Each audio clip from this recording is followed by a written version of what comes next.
আসসালামু আলাইকুম। সবাইকে শুভেচ্ছা জানাচ্ছি মাসুম মাহবুব। বাংলাদেশের খবর নিয়ে হাজির হয়েছে লাইভ সেশনে। আজকের উল্লেখযোগ্য ঘটনা, শেষ পর্যন্ত কি ত্রয়োদশ সংসদ নির্বাচন বানচাল হতে যাচ্ছে? ইতিমধ্যে রাজনৈতিক অঙ্গনে এগুলো নিয়ে ব্যাপক আলোচনা চলছে। প্রতিটি চায়ের টেবিলে একই প্রশ্ন উঠে আসছে, নির্বাচন কি হবে? অন্যদিকে ইসির নিরপেক্ষতা নিয়ে প্রশ্ন উঠছে সব দলের মধ্যে। এই নির্বাচন কমিশন কি পারবে একটি ফ্রি ফেয়ার ইলেকশন করতে? পাশাপাশি জামায়াত এবং বিএনপি কোন বিভাগে কে কত আসন পেতে পারে, বিভিন্ন নিরপেক্ষ সংস্থার জরিপ কি বলছে, সেই জরিপের কিছু তথ্য তুলে ধরব। কে কোন বিভাগে কেমন ফলাফল করতে পারে বা কত আসন পেতে পারে। প্রথমে আমি আসি নির্বাচন কমিশন প্রসঙ্গে। সম্প্রতি দেখলাম ছাত্রদল নির্বাচন কমিশন ঘেরাও করে আন্দোলন করেছে। এরপর আমরা দেখলাম আমাদের জুলাই বিপ্লবের অন্যতম নেতা আসিফ মাহমুদ সজীব ভুইয়া, তিনি গণমাধ্যমকে স্পষ্ট করে বলেছেন যে প্রক্রিয়া নির্বাচন পক্ষপাতিত্বের দিকে যাচ্ছে, তাতে করে এনসিপি নির্বাচনে যাবে কিনা এটার পুনর্মূল্যায়ন করতে পারে, পুনর্বিবেচনা করতে পারে, অর্থাৎ তারা নির্বাচনে নাও যেতে পারে। এবং একইভাবে ইসির দিকে পক্ষপাতিত্বের অভিযোগ তুলেছে জামায়াত, পাশাপাশি বিএনপি। যদি ছোট্ট একটি ঘটনা দিয়ে উল্লেখ করতে চাই, গত রবিবার আমরা কি দেখলাম? নির্বাচন কমিশনে আপিল শুনানি চলছে।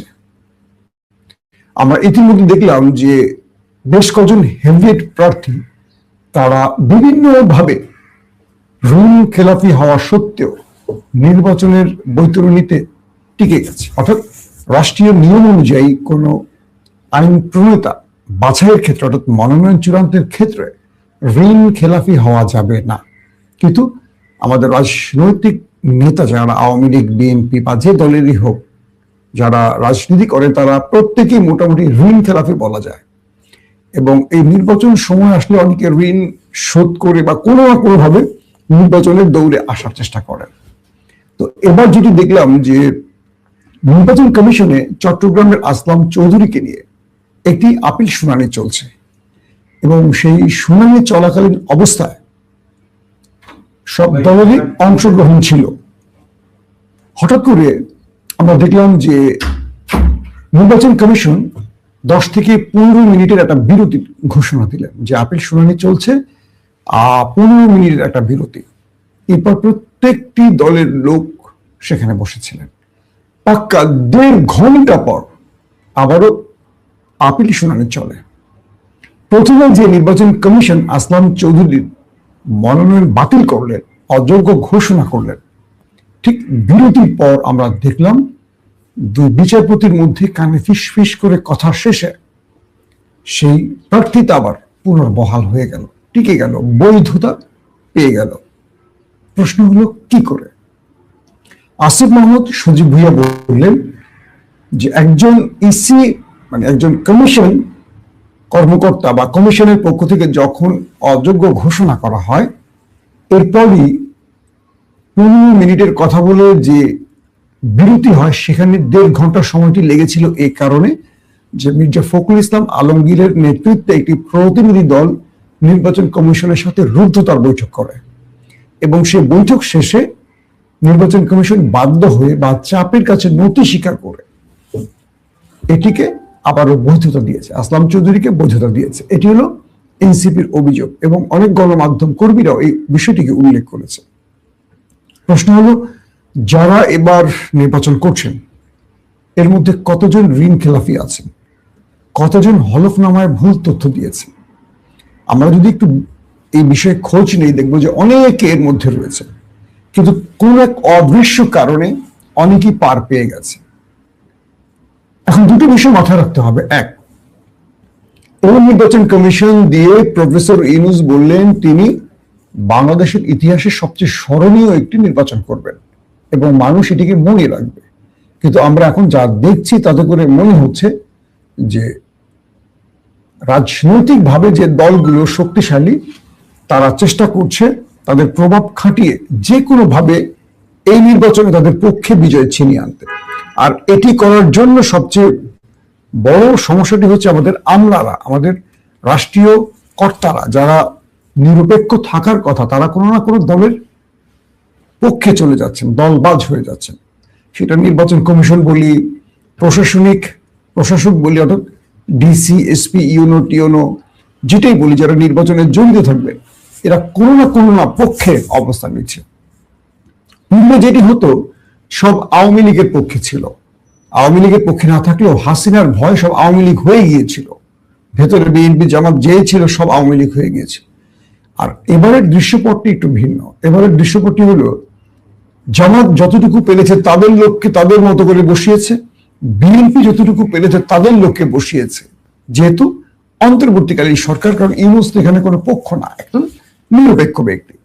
তাই এই দুটো দল, প্রধানত জামাত এবং বিএনপি, তাদের মতো করে তাদের লোকগুলোকে গুরুত্বপূর্ণ জায়গায় বসিয়েছে। এবং এটার কারণে প্রশাসনের মধ্যে একটা নিরপেক্ষতা নষ্টের সুযোগ তৈরি হচ্ছে। এখন দেখা যাচ্ছে যে যেখানে বিএনপির পক্ষের লোকেরা বসছেন, তারা মনে করছেন তাদের দলকে এনিহাও ক্ষমতায় আনতে হবে, এবং তাদের দলকে ক্ষমতায় আনলে তারা পুরস্কার স্বরূপ আগামী দিনগুলোতে প্রমোশন পাবেন, বড় বড় চেয়ার পাবেন।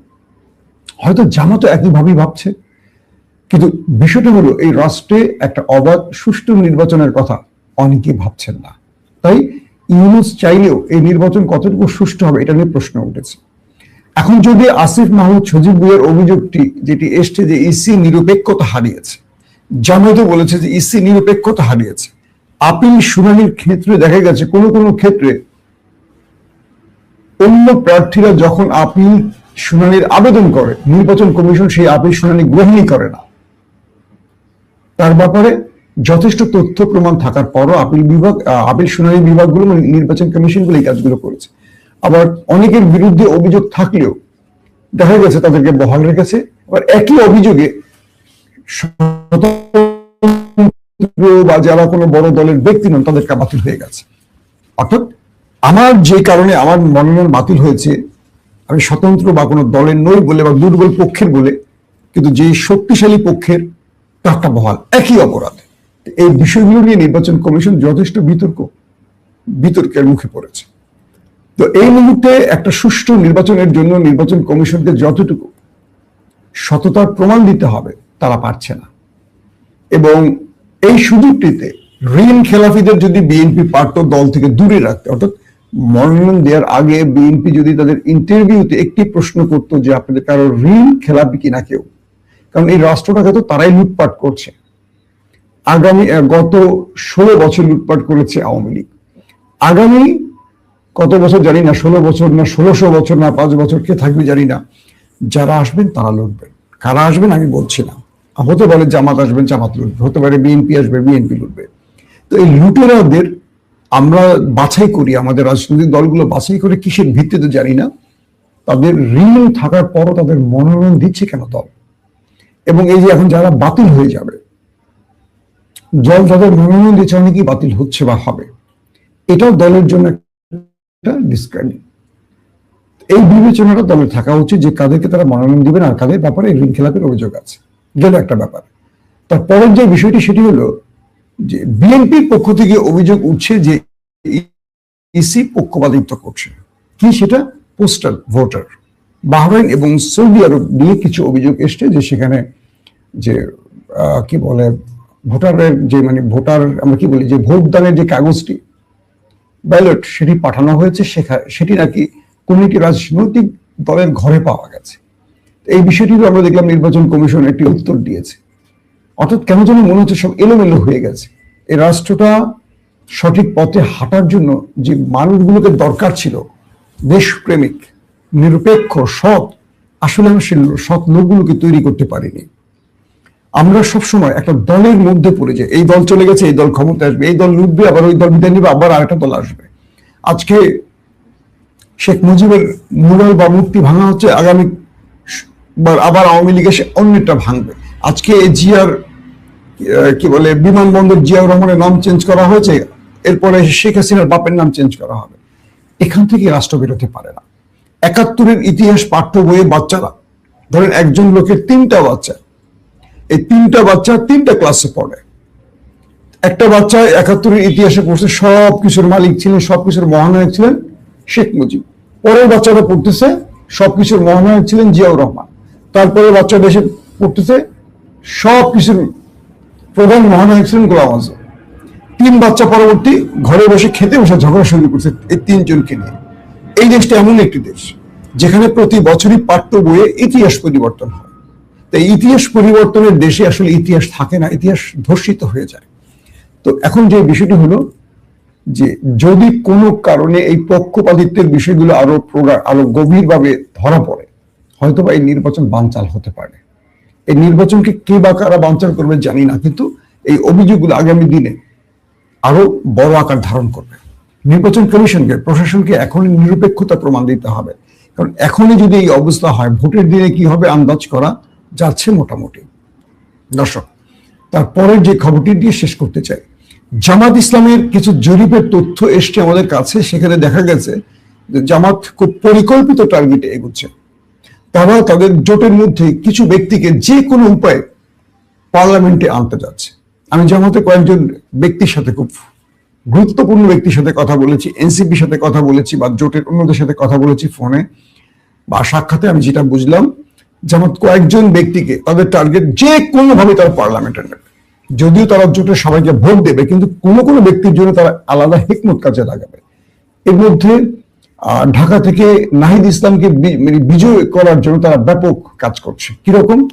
নাহিদ ইসলাম যে আসনটিতে দাঁড়াচ্ছে বা দাঁড়ালো, জামাত বিভিন্ন আসন থেকে, এই আসনে যখন ভোটার তালিকা হালনাগাদ হয়, সেখানে প্রায় 80 থেকে 90,000 নতুন ভোটার এনেছে পরিবর্তন করে। অর্থাৎ এক আসন থেকে আরেক আসনে নিয়ে এসছে জামাত, ঠিকানা পরিবর্তন, যেটা ইসি সুযোগ দিয়েছিল সেই সময়। এরকম কিছু তথ্য পাওয়া গেছে যে তারা নাহিদ ইসলামকে এনিহাও জিতাবে, এর জন্য তারা ব্যাপক কাজ করছে জামাত ইসলাম।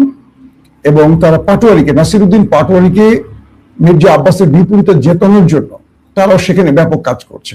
এই আসনগুলো কিন্তু জামাত মনে করছে তাদের নিজের প্রার্থী, মানে এনসিপির এই বিষয়গুলো। হাসনাত আব্দুল্লাহদের জন্য তাদের সর্বোচ্চ চেষ্টা, কুমিল্লার হাসান আব্দুল্লাহকে বিজয়ী করে আনবেই। সার্জিস আলমের ক্ষেত্রেও একই অবস্থা। অর্থাৎ জামাত বোঝার চেষ্টা করছে, বা জামাত বোঝার, মানে যারা বিগত সময় জামাতের ব্যাপারে একটু পজিটিভ ছিল, বা আগামী দিন যাদেরকে নিয়ে জামাত একটা বিগ ম্যাচ খেলতে চায়, সেই বিগ ম্যাচের জন্য জামাত কিছু নেতাকে আলাদা গুরুত্ব দিয়ে বিবেচনা করে মাঠে নেমে গেছে। তারা মামুনুল হককে বিজয়ী করার জন্য কাজ করছে। তারা খেলাফত মজলিসের বেশ কয়েকজন নেতাকে পার্লামেন্টে আনতে চাইছে একটা ভয়েস রেজের জন্য। আসেন এর পাশাপাশি কয়েকটি জায়গায় বলি, তারা ব্যারিস্টার ফুয়াদের ব্যাপারেও খুব পজিটিভ জামাত, এনিহাও তাকে বিজয়ী করে আনবে। তবে মুজিবুর রহমান মঞ্জুর বিষয়টি আমার কাছে স্পষ্ট নয়। তবে জামাত যে কাজটি করছে, তারা পুরো বাংলাদেশের প্রত্যেকটি বিভাগে তারা বিভিন্নভাবে জরিপ চালিয়েছে এবং সেই জরিপের আলোকে কাজ করছে। এর মধ্যে ধরেন রংপুর বিভাগে রয়েছে প্রায় 33টির মতো আসন। এই 33টি আসন নিয়ে জামাত, তাদের যে জরিপ বা নিরপেক্ষ সংস্থার জরিপ, সেখানে জামাত মনে করছে তারা 25টি আসনে এগিয়ে রয়েছে বিএনপির চেয়ে, এবং এই 25টি আসন তারা বিজয়ের জন্য সর্বোচ্চ কাজ শুরু করে দিয়েছে। এটা হলো রংপুর বিভাগের 33 আসনের মধ্যে 25টি জামাতের টার্গেট, বুঝে নেবেন। দ্বিতীয় হলো রাজশাহী বিভাগ। রাজশাহী বিভাগের যে 8টি জেলা রয়েছে, এই 8টি জেলার মধ্যে আসন রয়েছে 39টি, এবং এই 39টি আসনের মধ্যে জামাতের টার্গেট 18 থেকে 20টি আসন, এবং 18 থেকে 20টি আসনের জামাত মোটামুটি এগিয়ে রয়েছে, তাদের বিভিন্ন জরিপ বলছে। এবং এই 18টি আসন যে কোনোভাবে জামাত বিজয় ছিনিয়ে আনার জন্য কাজ করছে। পক্ষান্তরে খুলনার রয়েছে মোট 34টি আসন, অর্থাৎ খুলনা বিভাগে যে পুরো বিভাগে আসনগুলো রয়েছে, তার মধ্যে 34টি আসন রয়েছে খুলনা বিভাগে। এর মধ্যে 24টি হলো জামাতের টার্গেট, এবং এই 24টির মধ্যে জামাত ব্যাপক কাজ করছে। যে কোনোভাবে এই 24টি আসন যেন হাতছাড়া না হয়, সঙ্গে যেন আরো কিছু বাড়ে, অর্থাৎ 24টিকে ফিক্সড রেখে জামাত কাজ শুরু করে দিয়েছে। বাকিগুলো তাদের বোনাস হবে। এবং সিলেট বিভাগ, জামাতের সিলেট বিভাগে আসন রয়েছে 19টি। এই 19টি আসনের মধ্যে জামাতের টার্গেট হলো 10টি। তাদের জরিপ অনুযায়ী এই 19টি আসনের মধ্যে জামাত 10টিকে টার্গেটে এগিয়ে চলছে, এবং এই 10টি বিজয় তাদের পক্ষে আনার জন্য তারা কাজ করছে। সবচেয়ে দুর্বল জায়গাটি হলো ঢাকা এবং বরিশাল বিভাগের জামাতের। খেয়াল করবেন, বরিশাল বিভাগে রয়েছে আসন মোট 21টি। এই 21টি আসনের মধ্যে মোটামুটি জামাত 5 থেকে 6টি আসনে এগিয়ে রয়েছে, মানে বিএনপিকে টেক্কা দিতে পারবে বা বিএনপির কাছ থেকে ছিনিয়ে নিতে পারবে আসন 5 থেকে 6টি আসন। তবে জামাতের হিসেব বলছে তারা 4টিকে মাথায় রেখে এগুচ্ছে, তবে 5 থেকে 6টি আসন তারা পেতে পারে। তো এই 4 থেকে 6-এর মধ্যে জামাতের টার্গেট বরিশাল বিভাগে, এবং বাকি আসনগুলোতে তারা যে জোট প্রার্থীদের দিয়েছে জামাত তাদের পক্ষ থেকে, সেই আসনে জামাত কাজ করছে জোট প্রার্থীদের বিজয়ী করে আনার জন্য। চট্টগ্রাম বিভাগে 58টি আসন রয়েছে নির্বাচনী আসন, এর মধ্যে জামাতের টার্গেট হলো 23 থেকে 25টি। আবার বলছি, চট্টগ্রামের যে 58টি আসন রয়েছে জামাতের টার্গেট 23 থেকে 25টি, এবং এই 23 থেকে 25টিতে জামাত এগিয়ে রয়েছে বিএনপির চেয়ে, এমন তাদের কাছে তথ্য আছে বা জরিপ আছে। সেই আলোকে জামাত কাজ শুরু করে দিয়েছে। ঢাকা বিভাগটি হলো জামাতের জন্য সবচেয়ে কি বলবো টেনশন। এখানেই বড় রকম পরিবর্তন আসতে পারে বা পরাজয়ের কারণ হতে পারে ঢাকা বিভাগ জামাতের জন্য। ঢাকা বিভাগে রয়েছে মোট 70টি আসন, এবং এই 70টি আসনে জামাত তাদের টার্গেট হলো 5 থেকে 8টি। তবে কয়েকটি জরিপের আলোকে তারা বলছে যে তাদের 4 থেকে 5টি আসন তারা পেতে পারে পুরো ঢাকা বিভাগ থেকে। তবে তাদের টার্গেট এখান থেকে তারা 5 থেকে 10টি আসনের মধ্যে জামাত কোনো না কোনো ভাবে বিজয় নিয়ে ঘরে ফিরতে চায়। কিন্তু ঢাকা বিভাগে যদি কোনো বড় সারপ্রাইজ পেয়ে যায় জামাত, ধরেন আসন সংখ্যাটা 15 হয়ে গেল জামাত, এটাই হবে জামাতের জন্য একটা বিগ ম্যাচ, এবং সেই আলোকে আগাচ্ছে। এবং ময়মনসিংহ মোটামুটি জামাতের জন্য একটু কঠিন জায়গা।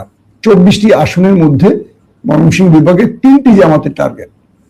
তার মানে আমরা বুঝলাম বরিশাল, ময়মনসিংহ এবং ঢাকা এই 3টি বিভাগে জামাতের পরাজয়ের কারণ হতে পারে। আর বাকি যেগুলো রয়েছে রংপুর, রাজশাহী, খুলনা, সিলেট, এগুলো হলো জামাতের মোটামুটি বিজয়ীর অঞ্চল। সিলেটে 50-50 বলা যায় না, কিন্তু তাদের মূল টার্গেট রংপুর, রাজশাহী এবং খুলনা। এই 3টিতে বিএনপির চেয়ে তাদের জরিপের মতো তারা এগিয়ে রয়েছে। এটা হলো জামাত এবং কয়েকটি নিরপেক্ষ সংস্থার জরিপের আলোকে আমি আপনাদের তথ্যগুলো দিলাম। এখন প্রশ্ন হলো যে জামাত যে পলিসি নিয়ে আগাচ্ছে, আর যে কথাটি শুরুতেই বললাম নির্বাচন হবে কিনা, এই বিষয়টিকে প্রফেসর ইউনূস এবং প্রধান নির্বাচন কমিশন, আমাদের রাষ্ট্রের যারা নির্বাচনকে সুষ্ঠুভাবে করবেন, তাদের ভাবতে হবে যে এই নির্বাচনটি যদি না হয় দেশে 12 ফেব্রুয়ারিতে যদি কোনো কারণে নির্বাচন বন্ধ হয়ে যায়, এই দেশ অরাজক পরিস্থিতির দিকে চলে যাবে, এই দেশ বড় রকম ধ্বংসের দিকে চলে যাবে। এই রাষ্ট্রকে রক্ষা করা আমাদের প্রত্যেকের দায়িত্ব। কোনো কারণেই যেন নির্বাচন বানচাল না হয়, এবং একটি সুষ্ঠু নির্বাচনের মাধ্যমে, যেহেতু বাংলাদেশে এখন তারেক রহমান আছেন, তিনি একটি সুষ্ঠু নির্বাচন চাইছেন এবং সেই সুষ্ঠু নির্বাচনের জন্য তিনি সেইভাবে কাজ করা শুরু করছেন। তো আমরা বিশ্বাস করি কোনো না কোনো ভাবে আমাদের প্রশাসন পক্ষপাতিত্ব বাদ দিয়ে নিরপেক্ষ হবে। পাশাপাশি যারা আগামী দিনের আইন প্রণেতা হবেন তাদেরকে একটু বাছাই করে আমাদের সিলেক্ট করা উচিত। কারণ এরা যদি লুটেরা হয়, ঋণ খেলাফি হয়, এরা যদি কি বলবো অসৎ লোক হয়, এই রাষ্ট্র অসৎ নেতৃত্বের হাতে চলে গেলে রাষ্ট্র আবারও হাসিনার আমলের মতো ধ্বংস হয়ে যাবে। আমরা দেখলাম আমাদের এক র্যাব কর্মকর্তাকে হত্যা করেছে সন্ত্রাসীরা, 3 জন গুরুতর আহত। এটা কত ভয়ঙ্কর মেসেজ বুঝতে পেরেছেন? অবশ্যই সন্ত্রাসীদের উপযুক্ত বিচার দাবি করছে, এবং র্যাবের ভাইদের বলবো আপনারা একজনকেও ছাড় দিবেন না, সেটা যে দলেরই হোক। কারণ আমাদের দেশপ্রেমিক র্যাবের গায়ে যারা হাত দিয়েছে, সেই হাত আমরা দেখতে চাই না। এখানে আইনের সর্বোচ্চ ক্ষমতা আপনারা ব্যবহার করবেন, আমরা আপনাদের সাথে আছি। প্রত্যেকে ভালো থাকবেন। আল্লাহ হাফিজ।